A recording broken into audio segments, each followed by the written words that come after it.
Hi hello welcome to GR TV. ప్రముఖ కవి నందిని సిద్ధారెడ్డి గారిని కలిసిన కేటీఆర్ తెలంగాణ అస్తిత్వాన్ని కాపాడుకోవడం కోసం మరో పోరాటం అన్న కేటీఆర్.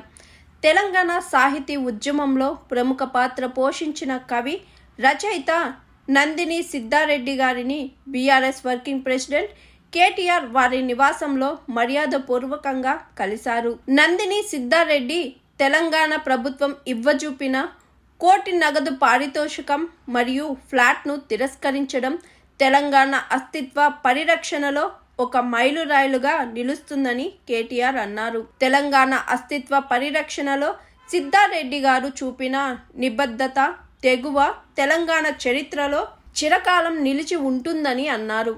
తెలంగాణ కోసం కోటి రూపాయలను ఫ్లాట్ను తిరస్కరించిన సిద్ధారెడ్డి గారి నిర్ణయంపై కేటీఆర్ ప్రశంసలు కురిపించారు. అల్వాల్లోని నివాసంలో జరిగిన ఈ సమావేశంలో కేటీఆర్ సిద్ధారెడ్డి గారి ఉద్యమకాల స్మృతులను నెమరు వేసుకున్నారు. ప్రభుత్వమే తెలంగాణ అస్తిత్వం పైన కుట్రలు చేసిన ఈ తరుణంలో తెలంగాణ సమాజానికి నందిని సిద్ధారెడ్డి గారు గట్టి సందేశం పంపారని కేటీఆర్ అన్నారు.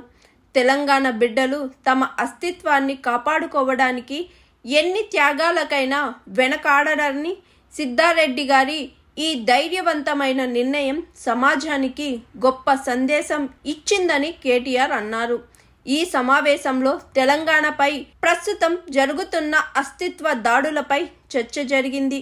ఇప్పుడు ప్రజలు మరింత జాగ్రత్తగా ఉండి తమ హక్కులను రక్షించుకోవాల్సిన అవసరం ఉందని, తెలంగాణ సమాజం మరోసారి ఐక్యంగా పోరాడాల్సిన పరిస్థితులు ఏర్పడ్డాయని అన్నారు కేటీఆర్. తెలంగాణ సాంస్కృతిక వారసత్వాన్ని కాపాడుకోవడంలో కవులు, కళాకారులు ఎప్పుడూ ముందుంటారని అన్నారు కేటీఆర్. నందిని సిద్ధారెడ్డి గారి కుటుంబ సభ్యులతో మాట్లాడిన కేటీఆర్ వారి యోగక్షేమాలను అడిగి తెలుసుకున్నారు.